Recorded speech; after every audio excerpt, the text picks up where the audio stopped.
morning, students. Welcome to the class. Students, today we are going to start the optical instruments. And the most important and the most wonderful optical instrument that we all have is the human eye.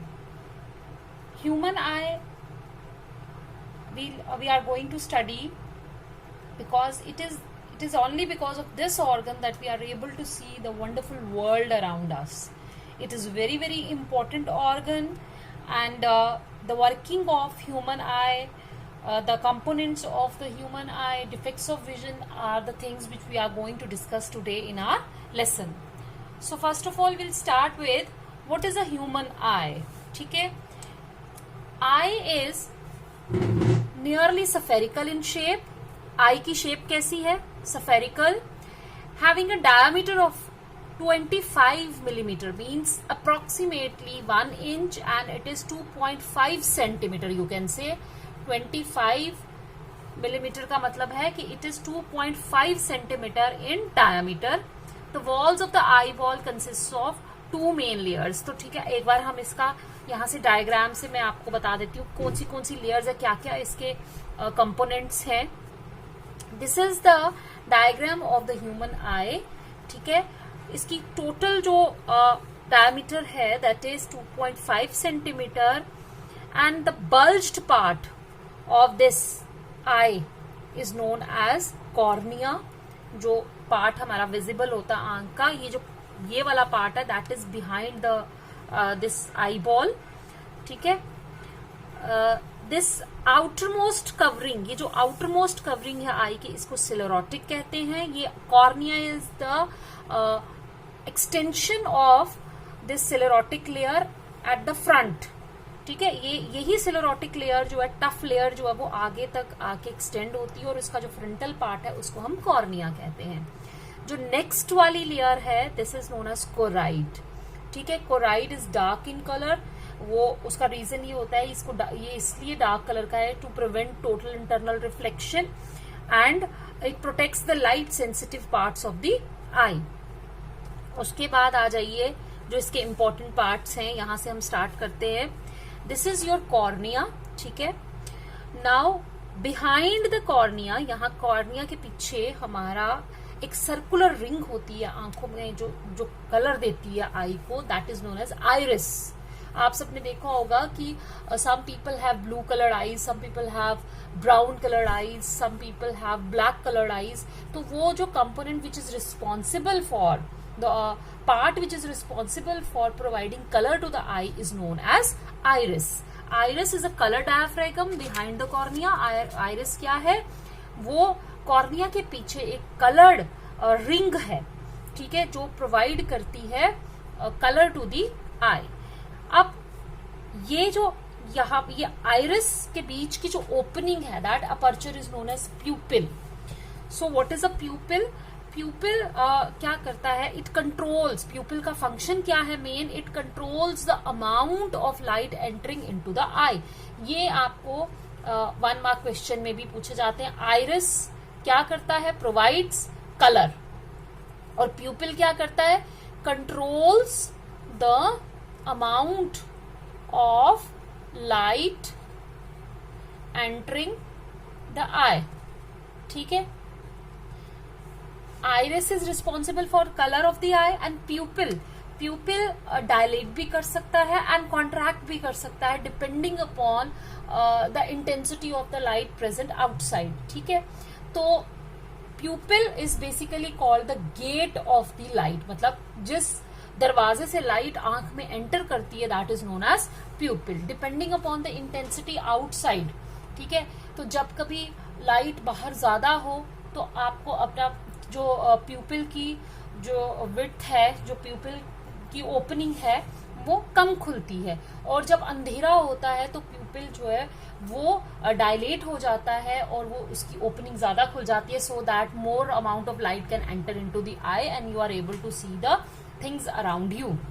ठीक है, इसका एक simple सा example है प्यूपिल के लिए. मैं आपको बताती हूँ कि जब कभी आप नॉर्मल लाइट में काम कर रहे हैं और लाइट एकदम से बंद हो जाती है, ठीक है, तो आपको ऐसे लगता है कि हर तरफ अंधेरा ही अंधेरा, आपको कुछ भी नजर नहीं आता है। फॉर एग्जाम्पल जब आप सिनेमा थिएटर में जाते हो या एकदम से एक किसी ऐसी डार्क जगह पर एंटर करते हो तो आपको शुरू के कुछ सेकंड्स आपको कोई भी चीज नजर नहीं आती, आपको कंप्लीट डार्कनेस वहां नजर आती है। Why? The reason is because when you go directly from sunlight to the dark, जब आप रोशनी से डार्क में एंटर करते हैं तो your pupil has been opened for the bright light, तो उसकी ओपनिंग कम खुली होती है। And suddenly when you enter some dark place, तो उस जगह पर लाइट की इंटेंसिटी कम होने से कम लाइट एंटर करेगी, और वो कम लाइट एंटर मतलब लाइट एंटर, ओपनिंग कम है, गेट कम है खुला हुआ, तो लाइट कम एंटर करेगी और हमें कंप्लीट डार्कनेस नजर आएगी। But by the time you settle down, थोड़ी देर के बाद क्या होता है, the प्यूपिल automatically dilates itself for the darkness. जो प्यूपिल है वो खुद को डायलेट कर लेगा, वो ओपनिंग बड़ी कर लेगा, ताकि अब large amount of the light, जो भी थोड़ी बहुत लाइट उस डार्क में है, वो उसमें एंटर कर सके, and you are able to see the fainted images, या आप कह सकते हैं थोड़े थोड़े आपको शेडोज जो है उस डार्कनेस में भी नजर आती हैं। और जब एकदम से आप डार्क में हो, इसका रिवर्स भी होता है, जब कभी लाइट बंद हो और आप आराम से सो रहे हो और कोई रात को अचानक आपकी लाइट ऑन कर दे, तो आपकी आंखें एकदम से क्या हो जाती हैं, आप ब्लिंक करते हो, आपकी आंखें चुंधिया जाती हैं। Why? Because that time your pupil has been open for the less amount of the light, तो प्यूपिल की ओपनिंग ज्यादा खुली होती है, और जब एकदम से रोशनी आती है तो बहुत ज्यादा लाइट एंटर कर जाती है और हमारी आंखें जो है वो ब्लिंक करती हैं, हमारी आंखें चुंधिया जाती हैं। सो फिर विद द पैसेज, मतलब थोड़े 1-2 सेकंड के बाद क्या होता है कि आपका प्यूपिल खुद ब खुद ही अपनी जो वो विड्थ है उसको एडजस्ट कर लेता है फॉर द ब्राइटनेस, और अब आपको वो लाइट चुभती नहीं है जो लाइट ऑन की जाती है एकदम अंधेरे में। ठीक है, I hope it is clear. Now we come to the lens part, and this is iris, this is pupil, ये दोनों क्लियर हो गए। Now we come to the lens part. This lens is responsible for the refraction effect. ये lens जो light हमारी आंखों में cornea से होती हुई, प्यूपिल से गुजरती हुई लेंस पर फॉल करती है, लेंस उसको रिफ्रैक्ट करता है और उसकी इमेज रेटिना पे बनाता है। ठीक है, this lens is made up of transparent crystalline, एक जेली लाइक फाइबरस मटेरियल होता है, उससे बनी होती है। It is soft at the edges and hard at the centre. ये एजेस पर इसलिए सॉफ्ट होती है because it is connected to the ciliary muscles. ये जो है, ये जो दो चीजें यहाँ पे दिखाई जा रही हैं, these are the flexible ciliary muscles.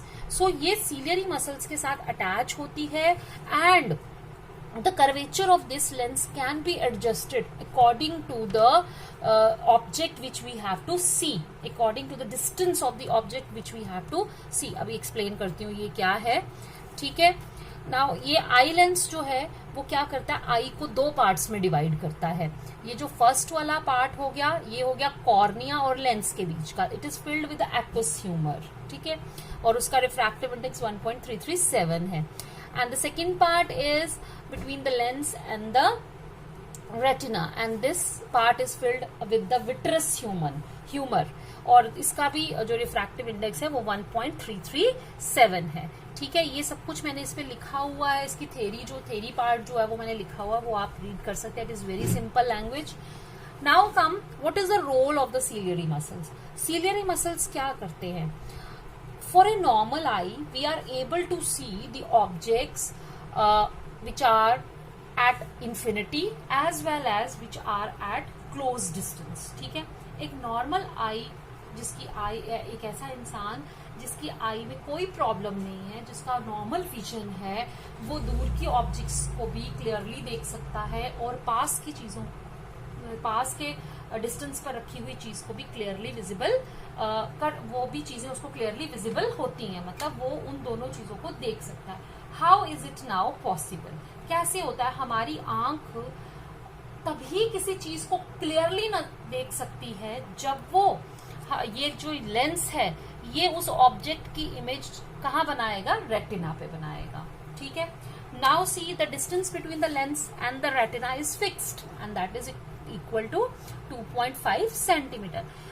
तो डिस्टेंस फिक्स्ड है, ठीक है। Object distance is changing, object distance कभी क्या हो जाता है, कभी ऑब्जेक्ट हमारा इन्फिनिटी पे है, कभी ऑब्जेक्ट हमारा उससे पास आ जाता है, कभी ऑब्जेक्ट हमारा least distance of distinct vision पे आ जाता है। Still the image is being formed at the retina, क्योंकि हमें कोई भी चीज तभी दिखाई देती है जब उसकी इमेज कहाँ बनती है, रेटिना पर। तो हर बार इमेज कहाँ बन रही है, रेटिना पर। इसका मतलब है हर ऑब्जेक्ट के लिए, चाहे वो ऑब्जेक्ट किसी भी डिस्टेंस पर प्लेस्ड हो, इमेज हमेशा कहाँ बन रही है, रेटिना पर। अगर हमें वो चीज नजर आ रही है, क्लियर नजर आ रही है, this is only for normal vision. तो इसका मतलब है the distance of the image is always fixed, ठीक है। The distance of the object is changing. How can we say that the image of the image is fixed when the distance of the object is changing? वो एक ही तरीके से हो सकता है, by lens formula आपने पढ़ा हुआ है 1/f = 1/v - 1/u।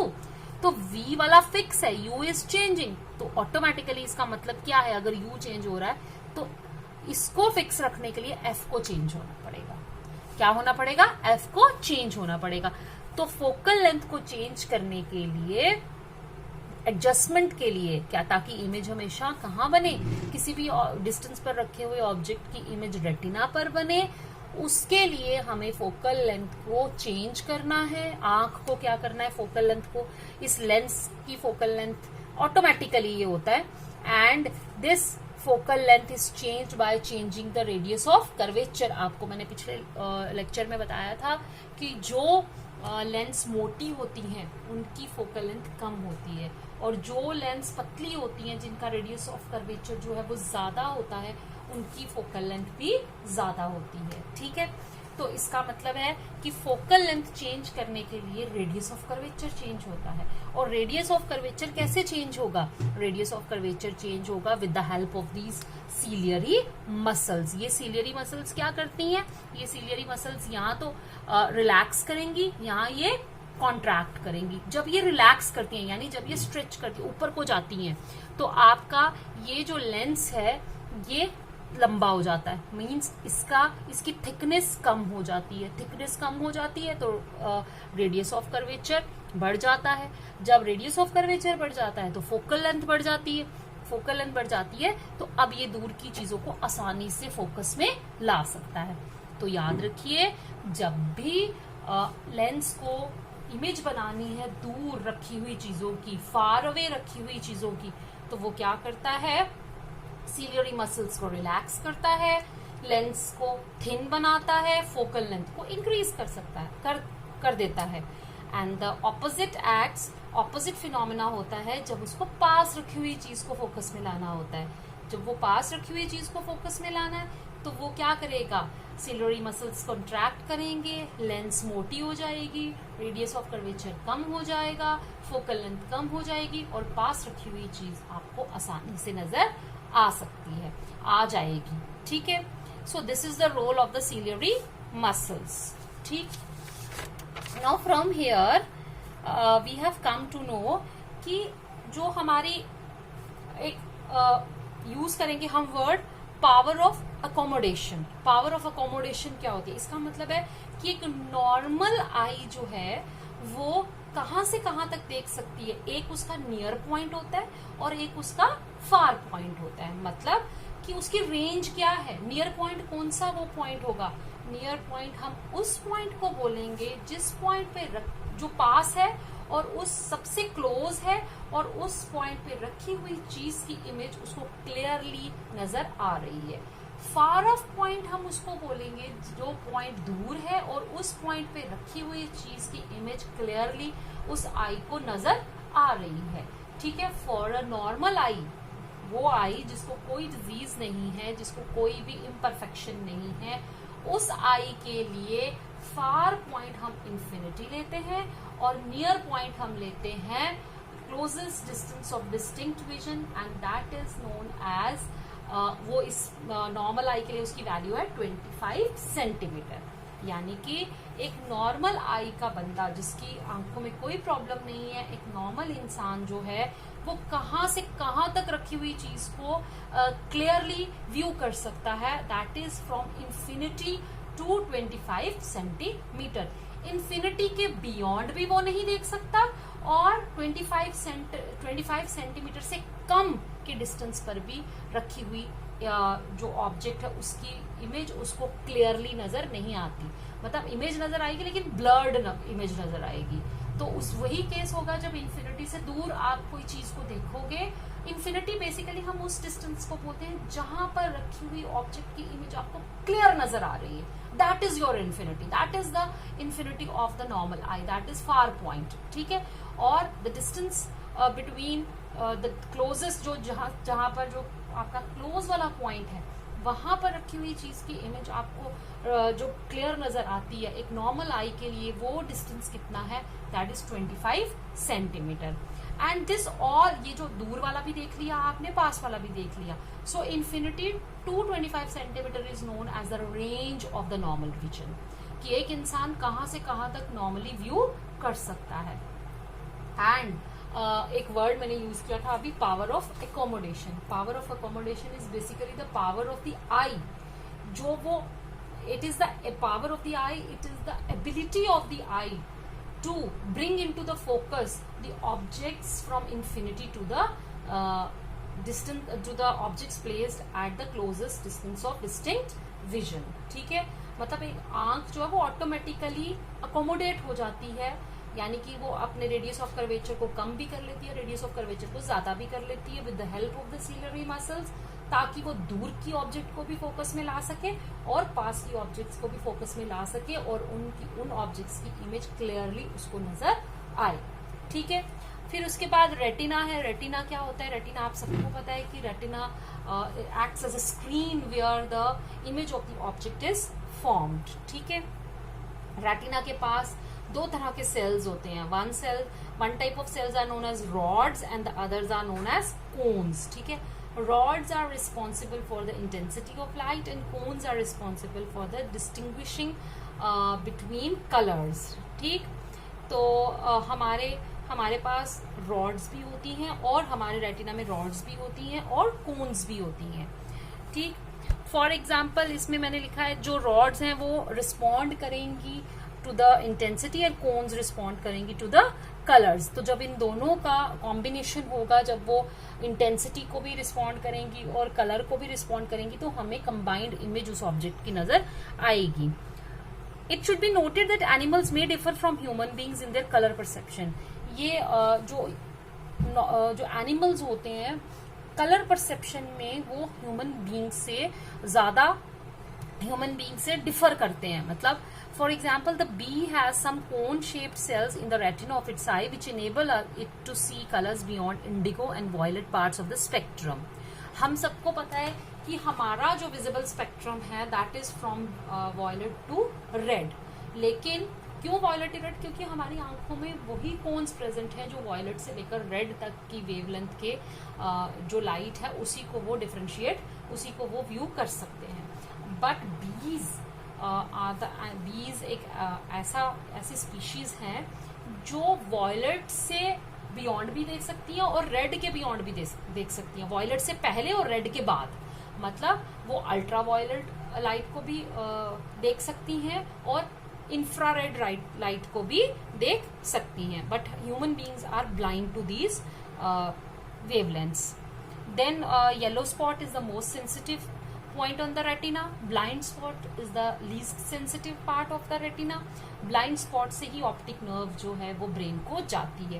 how the eye works मैंने आपको बता दिया कि ray of light जो है वो through cornea से enter करती है, उसके बाद में जो लेंस है वो उसको convex lens जो है वो converge करेगी और उसकी image, real and inverted image is being formed here on the retina।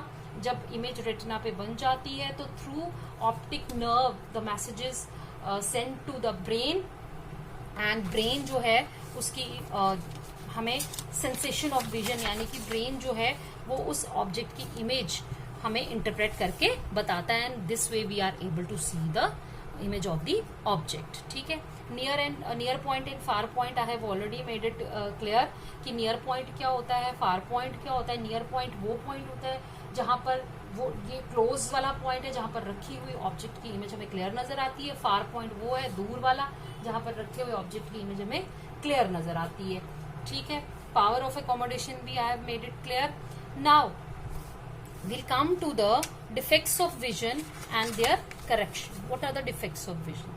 देखो defects जो हैं they are defects हमें by birth भी हो सकते हैं and defects arise due to the age also. एक फैक्टर तो डिफेक्ट का होता है कि हमारे बाय बर्थ ही आईज के अंदर कुछ प्रॉब्लम होती है, आई बॉल की कोई प्रॉब्लम होती है जिसकी वजह से ये defects already we are born with these defects. And the second type is कि with age or due to the span of time, यानी कि जैसे जैसे टाइम बढ़ता जाता है and because of the use of these ciliary muscles जो हैं they lose their elasticity. Basically they are made up of the elastic membrane.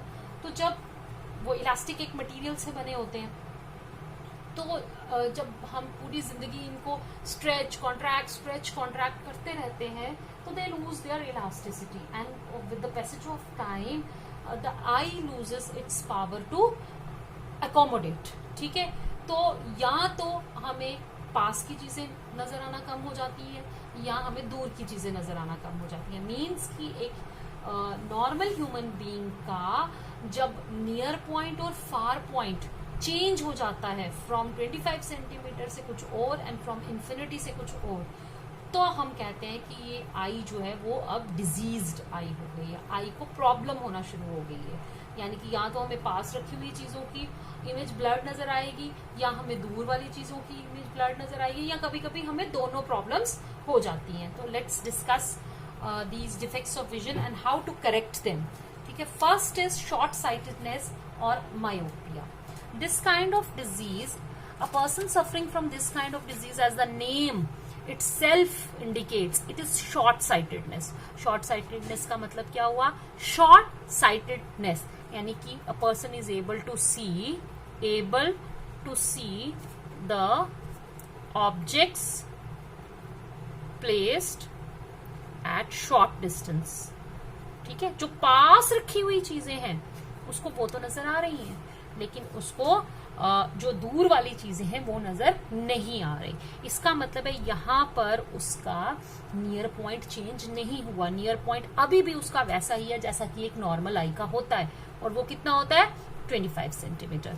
But उसका जो फार पॉइंट है वो चेंज हो गया है. अगर पहले उसको इन्फिनिटी पे रखी हुई चीज नजर आती थी, सपोज आप इन्फिनिटी यहाँ पर ले लो कि मैं कहती हूँ यहाँ पर इन्फिनिटी है हमारा 500 मीटर, तो उसको पहले 500 मीटर पे रखी हुई चीज जो है वो नजर क्लियरली उसकी इमेज उसके रेटिना पे बनती थी. बट अब क्या होगा, अब उसका फार पॉइंट चेंज हो गया.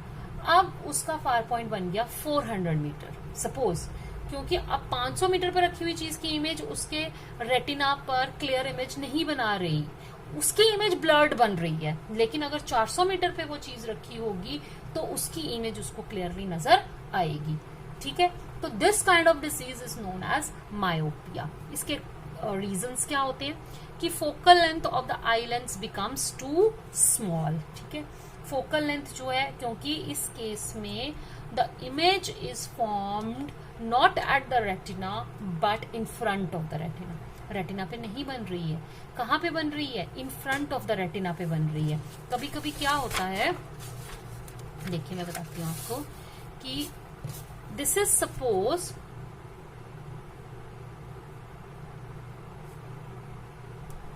My diseased eye. ये क्या है? Diseased eye. कौन सी डिजीज है इसको? मायोपिया. ठीक है, पास रखी हुई चीजें तो उसको नजर आ रही हैं. हमें प्रॉब्लम किस वजह से हुई है? इन्फिनिटी वाली ऑब्जेक्ट से. ठीक है, अगर ये नॉर्मल आई होती तो इसकी इमेज कहाँ बननी थी? रेटिना पर. But it is a diseased eye. और कौन सी आई, कौन सी डिजीज है इसको? मायोपिया. अब ये क्या करेगा,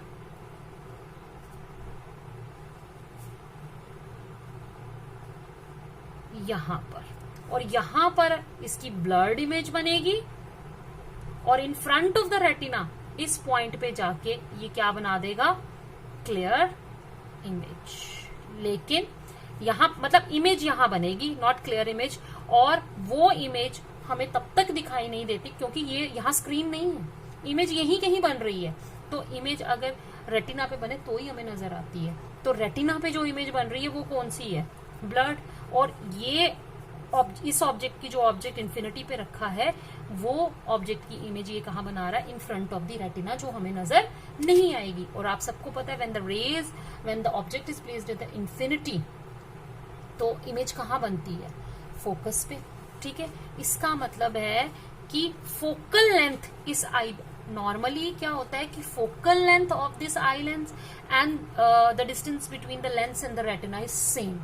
ठीक है, या वो क्या करती है? एडजस्ट करती है, पावर ऑफ एकोमोडेशन के कारण वो एडजस्ट करती है 2.5 से लेकर 2.2 और 2.3 सेंटीमीटर के बीच में फोकल लेंथ जो है वो एडजस्टमेंट हो जाती है उसकी, और वो इमेज को क्लियरली यहाँ पर रेटिना पे बनाती है। लेकिन कई बार इम्परफेक्शन होती है, कई बार कोई ऐसी मतलब बाय बर्थ ही कोई ऐसी चीज होती है कि ये जो आई बॉल है इसका साइज बड़ा होता है। आई बॉल का साइज बड़ा होने से क्या होता है कि अब ये 25 मिलीमीटर की इसकी डायमीटर नहीं है, ये 25 मिलीमीटर से ज्यादा है। तो अब ऑब्जेक्ट ये जो लेंस है इसकी फोकल लेंथ उतनी ही रहेगी, क्योंकि अब ये सीलियरी मसल्स की कॉन्ट्रैक्शन वाला केस नहीं है। अब इसने क्योंकि इसकी ये जो है इसका डायमीटर ही ज्यादा है, तो ये बाय बर्थ होता है इम्परफेक्शन कि नॉर्मल आई से इसकी जो विड्थ है, जो इसकी डायमीटर है वो ज्यादा है। तो क्या होगा? फोकल लेंथ, या तो इसका एक रीजन ये होता है कि ये आपका जो आई बॉल है लेंस सही है, लेंस वही लेंस है जो एक नॉर्मल आई के लिए होती है, बट आई बॉल का साइज बड़ा हो जाता है। ठीक है, एक कारण ये हुआ।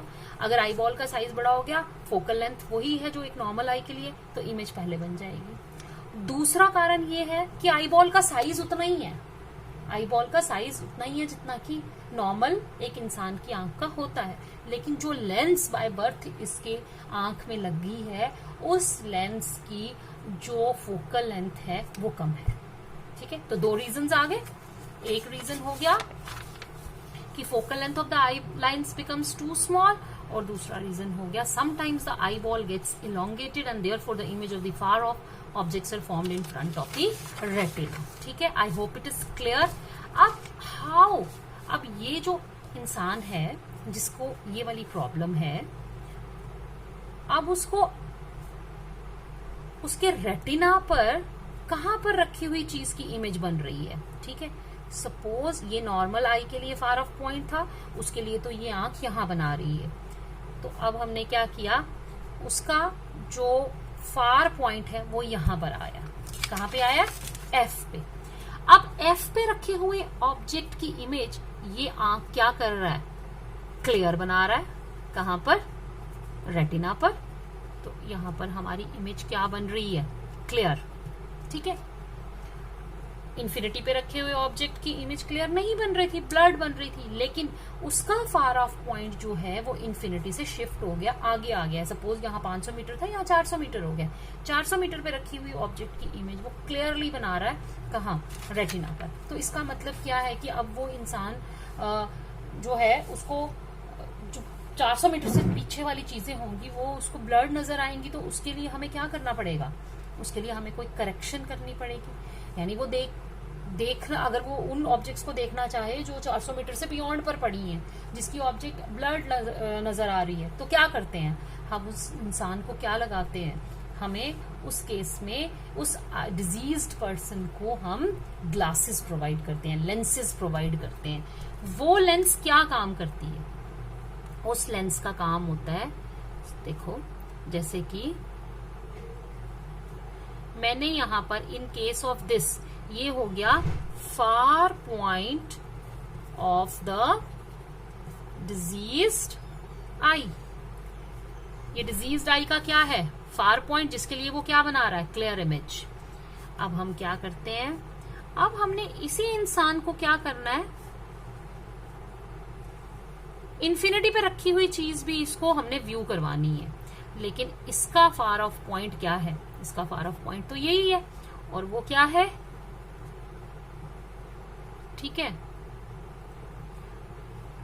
ये हमने ऐसे बना लिया।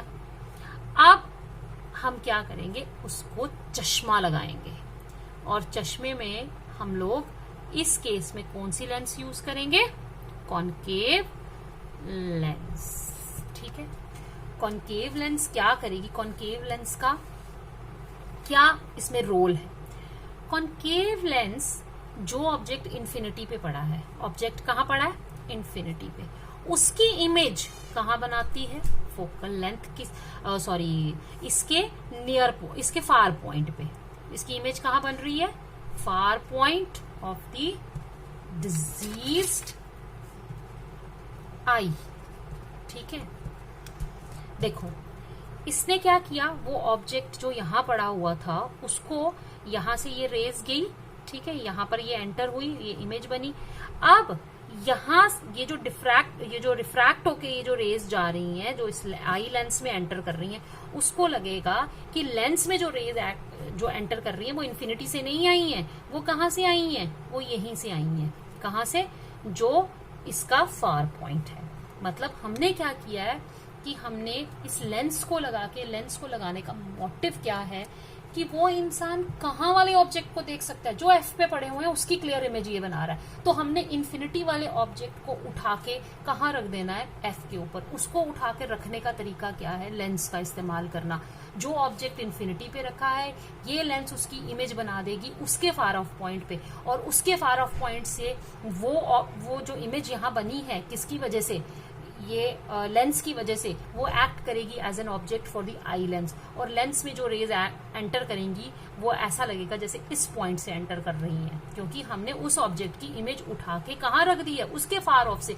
अब अगर ऑब्जेक्ट उस आंख के लिए, डिजीज आई के लिए कहाँ पड़ा हुआ है, इन्फिनिटी पे नहीं पड़ा, उसके अपने फार ऑफ पॉइंट पे, जहां से वो क्लियरली उस ऑब्जेक्ट की इमेज को व्यू कर सकता है। तो फिर जब वो रेज एंटर करेंगी तो उसकी क्लियर इमेज हमें यहाँ पर नजर आएगी। तो हमने क्या किया है, हमने कनकेव लेंस यहां क्या कर रहा है, shifts the image, shifts the object from infinity to the far off distance of the diseased eye. ठीक है, I hope it is clear. अब हम जल्दी से, बिल्कुल ऐसा ही है हमारा लॉन्ग साइटेडनेस।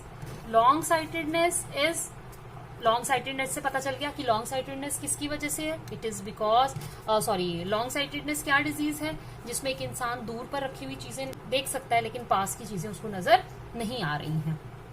इसका मतलब हुआ कि उसका फार ऑफ पॉइंट चेंज नहीं हुआ, उसका कौन सा पॉइंट चेंज हुआ है, नियर पॉइंट। यानी अगर एक नॉर्मल आई को 25 सेंटीमीटर पर रखी हुई चीज नजर आ रही है, तो इस इंसान को 25 से बियॉन्ड, मतलब 40 सेंटीमीटर 50 सेंटीमीटर पर रखी हुई चीज की क्लियर इमेज जो है वो रेटिना पर बन रही है। इसके कॉजेज क्या है, वो कॉजेज जो मायोपिया के थे, इसमें वो ऑपोजिट है। उसमें फोकल लेंथ छोटी थी, इसमें फोकल लेंथ ज्यादा है, बिकॉज इस केस में the image will be formed. ये देखो, ये हमारी आ गई डिजीज्ड आई। कौन सी आई, डिजीज्ड आई। यहां पर अब ये नॉर्मल विजन था अगर, तो नॉर्मल विजन, सॉरी, ये जो नॉर्मल आई के लिए least distance of distinct vision क्या था, 25 सेंटीमीटर। मगर इस इंसान के लिए 25 सेंटीमीटर पर रखी हुई चीज की इमेज कहाँ बनेगी, बिहाइंड द रेटिना।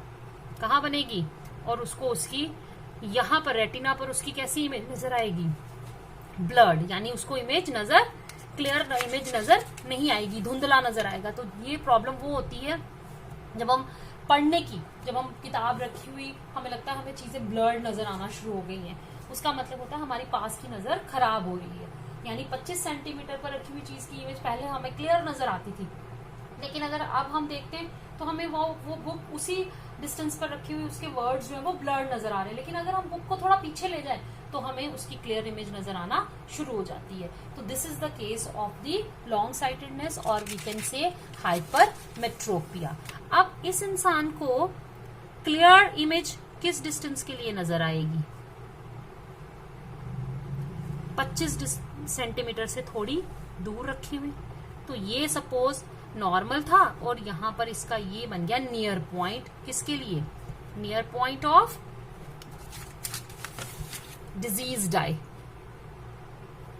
ठीक है, तो यहां पर रखी हुई चीज की इमेज इसको यहां पर क्लियर नजर आएगी, तो यहां पर इसकी क्लियर इमेज बन जाएगी। बट अब अगर उसको 25 सेंटीमीटर पर रखी हुई चीज को देखना है तो उसको क्या करना पड़ेगा? उसको भी चश्मे लगाने पड़ेंगे। और इस केस में जो लेंस हम इस्तेमाल करेंगे वो होगी हमारी कॉन्वेक्स लेंस। ठीक है, इसका नियर पॉइंट ये है, हमने 25 सेंटीमीटर, ये डी ले लो, हमने 25 सेंटीमीटर पर रखी हुई चीज उसको अब दिखानी है। तो हम क्या करेंगे? हम यहाँ पे एक लेंस लगा लेंगे। ठीक है, अब इस लेंस में जो रे यहां जाएगी, आंख में जाएगी, ऐसा लगेगा। ठीक है, हमने क्या किया इस केस में? देखो हमने क्या किया है, हमने ये 25 सेंटीमीटर वाला उसको दिखाने की कोशिश की। ठीक है, उसके लिए हमने क्या किया? यहाँ पे कॉन्वेक्स लेंस लगा दिया।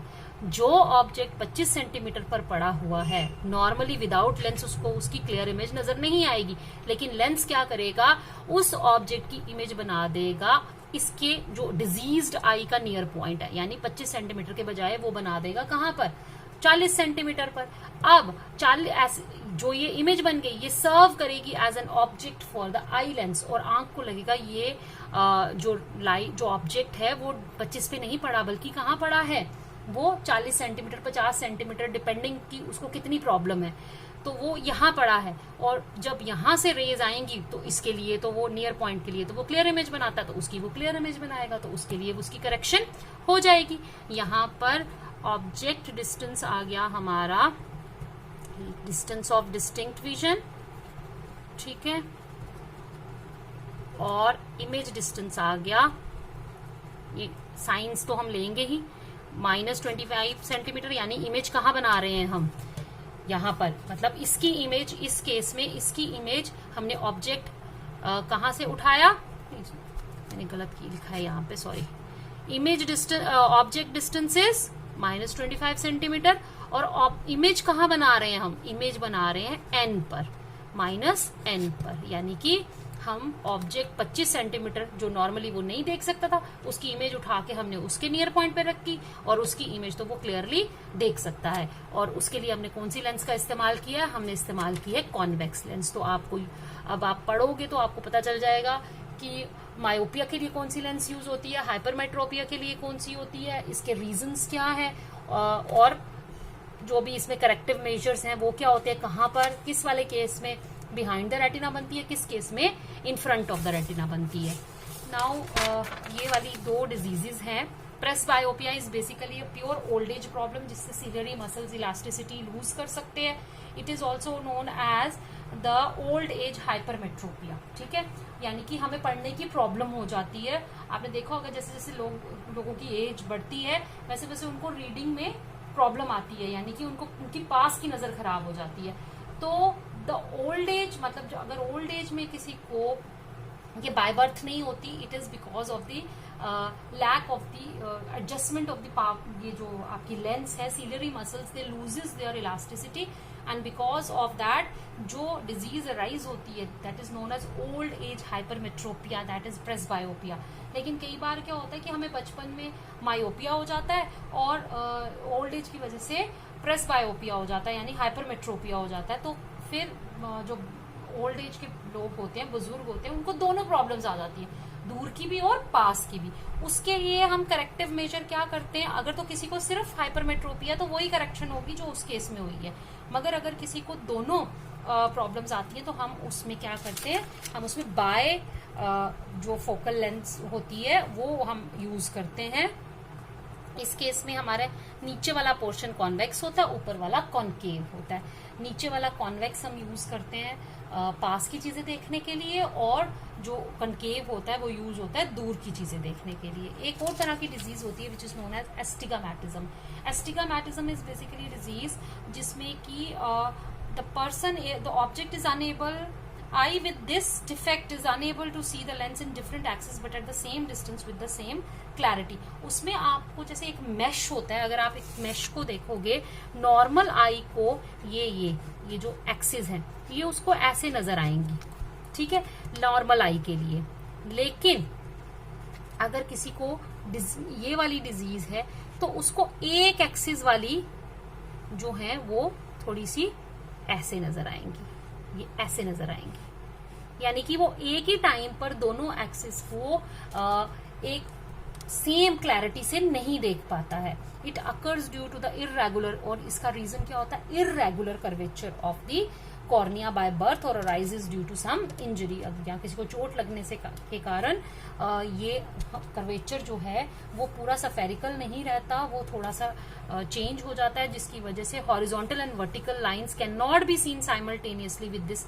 और जैसे यहाँ पे horizontal and vertical lines clarity से दिख रही है, यहाँ पर हॉरिजॉन्टल और वर्टिकल लाइंस उसको क्लैरिटी से नजर नहीं आएंगी। Objects in one direction get well focused and in particular direction remain blood. तो एक डायरेक्शन में उसको अच्छी, जैसे यहाँ हॉरिजॉन्टल में ठीक है, लेकिन ये वाली ब्लड नजर आएंगी। तो एस्टिग्मेटिज्म की करेक्शन के लिए हम सिलिंड्रिकल लेंसेज का इस्तेमाल करते हैं of suitable focal length. Students, मेरा ये लेक्चर ऑलरेडी लंबा हो गया बिकॉज मैं चाहती थी कि ये सारे डिफेक्ट्स एक ही बार खत्म कर दूं, ब्रेक ना लूं। Thank you so much. Stay home, stay safe.